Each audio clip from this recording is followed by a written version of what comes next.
Sei que a gente gosta, né, de acreditar que nós não temos controle sobre as nossas emoções e que quando a raiva vem e ela atravessa a gente perde o controle e aí depois a gente volta à nossa consciência, a gente se arrepende, vai lá e pede desculpa, pede perdão.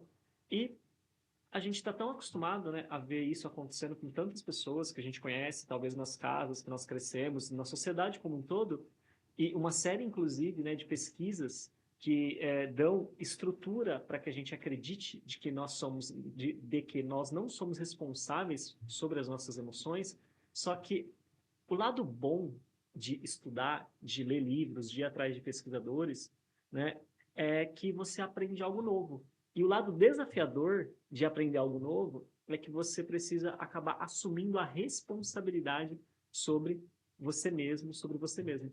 E hoje, né, foi muito interessante porque, continuando o estudo, né, do livro da Lisa Feldman sobre como as emoções são criadas, né, a vida invisível do cérebro, é um livro muito recente, é um livro de 2017, é um livro de uma pesquisa de um grupo interdisciplinar formado por vários pesquisadores de diversas áreas.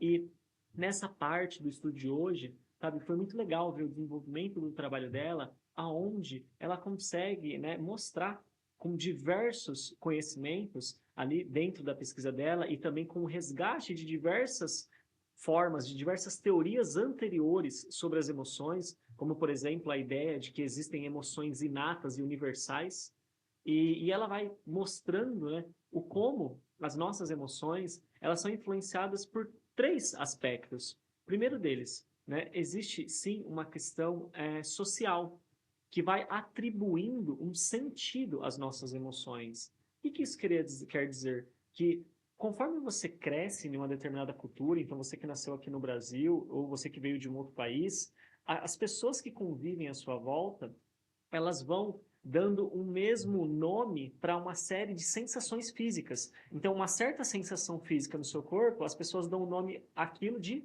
tristeza, outras de raiva, outras de saudade, outras de nojo, outras de é, amor, e por aí vai, uma série, né, de opções.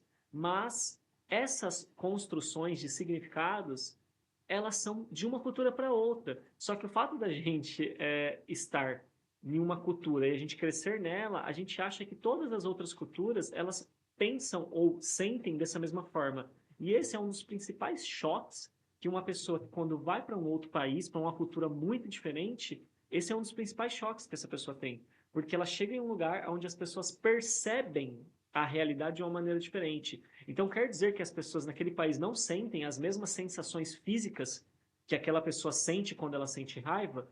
Não é isso. As pessoas sentem aquelas mesmas sensações, só que elas podem atribuir um outro significado para o que é aquilo.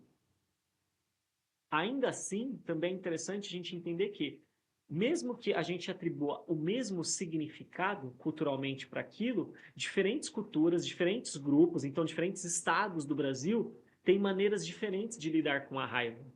Então, por exemplo, existem tradições de conhecimento humano que ensinam o sujeito, ou seja ele homem, mulher, não importa, a quando a raiva acontecer no corpo dessa pessoa, o que nós chamamos de raiva, né? Porque já estou até aqui usando uma forma natural, né? Porque eu estudei exatamente hoje essa atualização, então estou reproduzindo o modelo. Então, aquilo que nós chamamos de raiva, que são essas sensações que nós nomeamos assim, existem tradições que ensinam as pessoas que quando elas sentem isso, elas podem, por exemplo, ficar serenas, calmas, prestar atenção em seus pensamentos para perceber como que seus pensamentos estão acontecendo, prestar atenção nas reações que o seu corpo tem depois que todo esse processo começa, e ao invés de explodir, ir lá brigar, bater, xingar, fazer alguma coisa, essa pessoa simplesmente ficar ali sustentando aquela experiência. Então, não apenas o nome que a gente dá para aquele conjunto de sensações, ele é cultural, como também a forma como a gente reage e vivencia aquele mesmo conjunto de sensações, ele também é construído culturalmente. Além disso, tem uma outra, né, forma de olhar para isso, que são as teorias da questão psicológica, da questão da formação psicológica das emoções, aonde, diferentemente dessa questão cultural, de que isso é influenciado pelo contexto, da onde a pessoa está, essa outra forma de observar é a forma que entende que no nosso sistema nervoso central, no nosso corpo, no nosso cérebro, na nossa psique, existem elementos básicos que vão formar essas emoções. Então, um exemplo aqui seria o seguinte: da mesma forma como, né, uma parede é construída por tijolos ou blocos, areia, cimento, assim também são construídas as nossas emoções. Então, um mesmo ingrediente, ele pode estar em combinações diferentes, em intensidades diferentes, em quantidades diferentes, em emoções que pareçam totalmente opostas. Então, substâncias químicas que estão presentes no nosso sistema, elas podem fazer combinações diferentes, a mesma substância estar presente em diversas emoções diferentes e, ainda assim, né, produzir uma determinada experiência. Então, para esses autores, para esses pesquisadores que vão para esse lado da questão psicológica, eles vão dizer o seguinte: olha, são ingredientes básicos que eles, combinados em quantidades e formas diferentes, vão gerar uma série de emoções. Só que ainda assim, né, a gente percebe que existe uma receita, entendeu? Existe uma receita. Então, aquela combinação específica vai gerar tal emoção. Aquela outra combinação vai gerar outra emoção. Essa segunda forma de ver, você pode perceber que ela diverge da questão da cultura. Porque ela está dizendo assim, ó, não interessa qual é a sua cultura. Essa combinação de substâncias químicas no seu cérebro vai produzir uma determinada emoção. E além, né, dessas duas visões, então, que são divergentes, uma está dizendo que é o seu contexto da onde você está que vai dar um significado para aquelas sensações, vai ter uma outra, então, que vai dizer que não, tem uma combinação de substâncias químicas no seu corpo, no seu sistema nervoso central e em várias partes do seu sistema que vão criar essa emoção. Então, temos aqui olhares diferentes e tem uma terceira, né, forma de entender isso, que são teorias também que trazem a questão do quê? A questão da neuroconstrução. O que seria isso? De que o nosso cérebro ele é construído baseado nas nossas interações. Então, o que acontece? Uma pessoa que cresceu num ambiente onde ela tem atenção, carinho, onde ela tem uma série de estímulos, ela vai desenvolver o próprio sistema dela de uma maneira totalmente diferente de uma pessoa que não teve. Então, esta visão aqui, ela está trazendo o seguinte: você não é geneticamente determinado 100%, mas sim, você tem sim uma influência genética que vai ser determinada através do quê? Da sua associação com esse meio, que vai alterar o seu sistema, como ele se organiza estruturalmente. Então, assim, se você fizer um exame de imagem, o cérebro de uma pessoa que teve um estímulo e um ambiente mais agradável vai ser bem diferente do cérebro de uma pessoa que cresceu num lugar onde tinha muita briga, muita discussão, muita violência, muito sofrimento, talvez falta de alimentos e de recursos para que essa pessoa se desenvolvesse. Então, aqui nós temos três olhares diferentes e o estudo da Lisa Feldman, ela vai, na verdade, fazer uma integração desses três olhares e trazer para a gente a compreensão do seguinte: olha, sim, existe uma influência, né, do meio na estrutura do seu sistema nervoso central, então, dependendo do ambiente que você veio, existe sim uma formação diferente no seu sistema nervoso central? Sim, isso acontece. Existe uma influência cultural do significado e da forma como você percebe e reage às emoções? Sim, isso também acontece. E sim, existem elementos dentro do nosso corpo, substâncias químicas, que quando se juntam, elas formam determinadas combinações de sensações no nosso corpo? Sim, isso também acontece.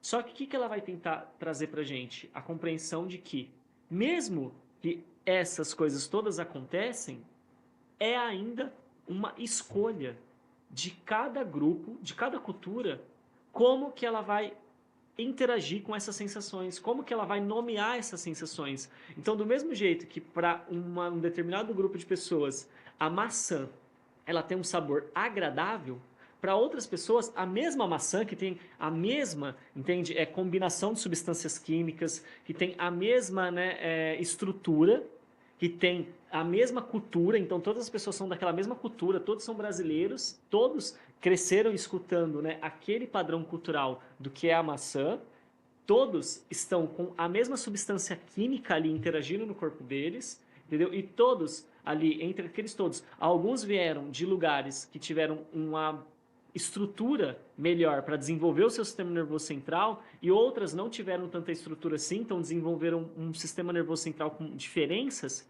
Dentre isso, vai ter pessoas que acham uma maçã saborosa, outras que acham a maçã extremamente não saborosa, então uma tem uma certa aversão à maçã, outras têm um certo desejo, um certo impulso ao se aproximar da maçã quando vê a maçã.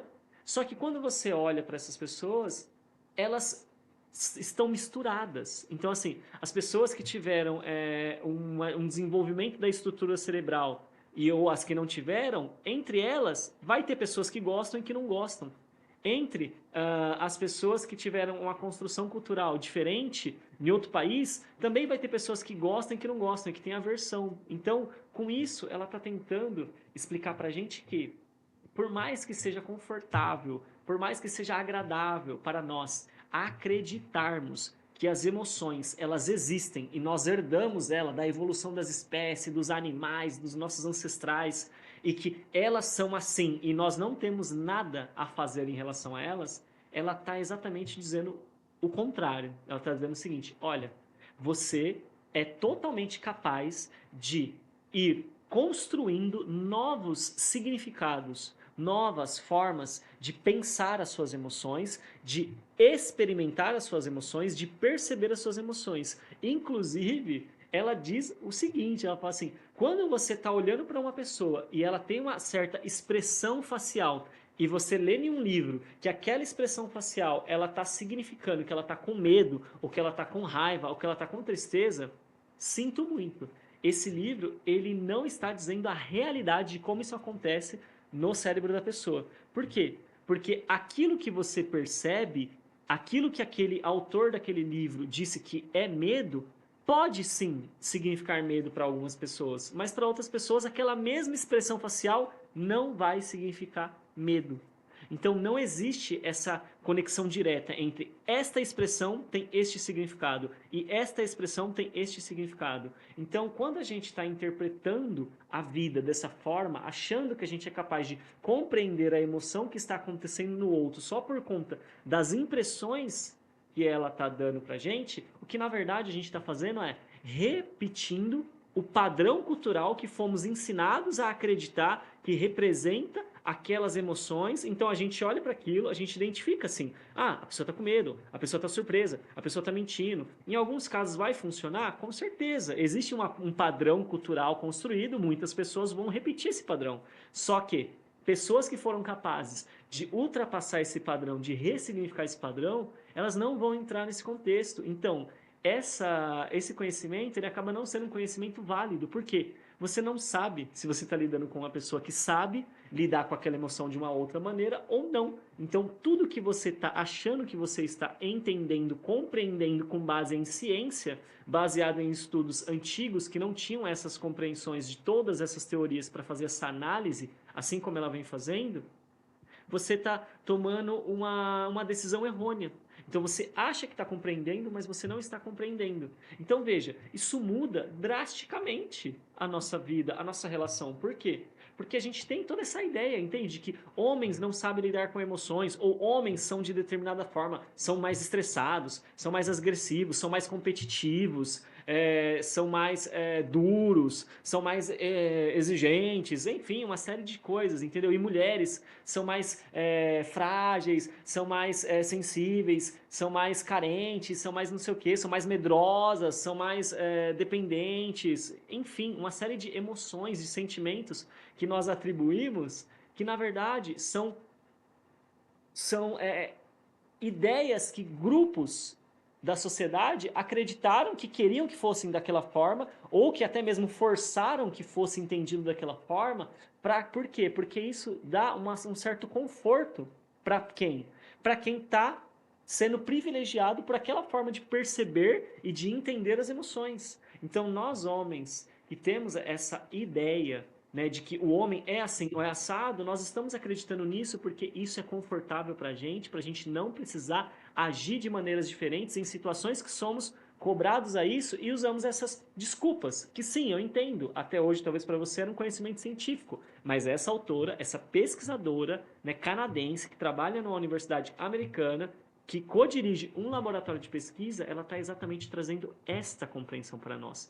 Não existem emoções padronizadas. Não existe uma sensação específica que é a raiva e não existe um jeito exato de como o corpo reage à raiva, mas é de como então que o meu corpo, sempre que eu fico com raiva, reage da mesma forma. O que acontece é, existe uma programação mental que você tem, que foi repetida muitas vezes e que o seu sistema, quando ele recebe aquelas sensações, ele já tem aquela programação que chama aquilo de raiva, nomeia aquilo como raiva e que quando ele nomeia aquilo como raiva, ele também tem uma programação de, dependendo do contexto, como ele vai reagir. Porque uma mesma emoção também em contextos diferentes, ela não vai agir da mesma forma.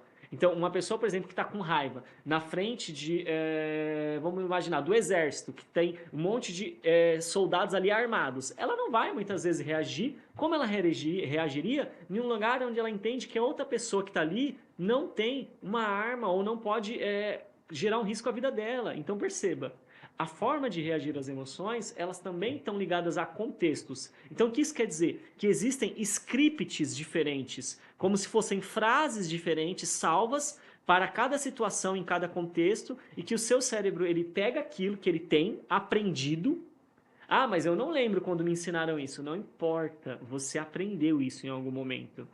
E, né, a gente poderia até ir mais longe com a física quântica, né, e trazer que assim, você pode ter aprendido isso em outro momento, que não neste momento aqui que nós chamamos de vida, né, que a física quântica ela consegue mostrar pra gente que a vida ela é um contínuo. Isso que nós chamamos de vida é apenas um pedaço. Existem outros momentos da vida que nós chamamos de vidas anteriores ou encarnações anteriores, que para a física quântica não é assim que funciona. Só existe uma vida, não tem vidas anteriores, encarnações anteriores, só tem uma vida, e nesse espaço vida, que é eterno, você vai ter o quê? Momentos. Momentos. Então, este é um momento. Então, você pode ter aprendido essa programação em outros momentos, ou neste aqui. Mas a grande questão é, sim, existem caminhos para que você possa vivenciar as emoções de uma maneira diferente, agir de uma forma diferente, percebê-las de uma forma diferente e, para fechar, você, eu, nós não sabemos, quando nós olhamos para uma pessoa, quais são as emoções que ela realmente está sentindo. Nós podemos acertar em alguns momentos? Sim, mas nós também podemos errar muito. E a vida está aí para provar para a gente, né? O quanto a gente pensa, que achava, que sabia, e na prática a gente estava só simulando algo no nosso cérebro e achando que estava certo. Então, espero que você possa refletir sobre isso. Se você quiser entender mais sobre esse assunto, continue acompanhando aqui o meu canal, porque o foco do meu trabalho é falar sobre essa questão das emoções, dessa questão da masculinidade, dos relacionamentos entre, né, as pessoas, para que a gente possa ir construindo, né, um ser humano digno disso que nós nomeamos como ser humano, porque a diferença de um ser humano para todas as outras espécies é que nós somos capazes de construir significados e com esses significados alteramos a nossa forma de perceber, de agir e de sentir a nossa realidade. Então, agradeço que você que ficou até aqui e a gente se vê amanhã ou na próxima. Tchau, tchau.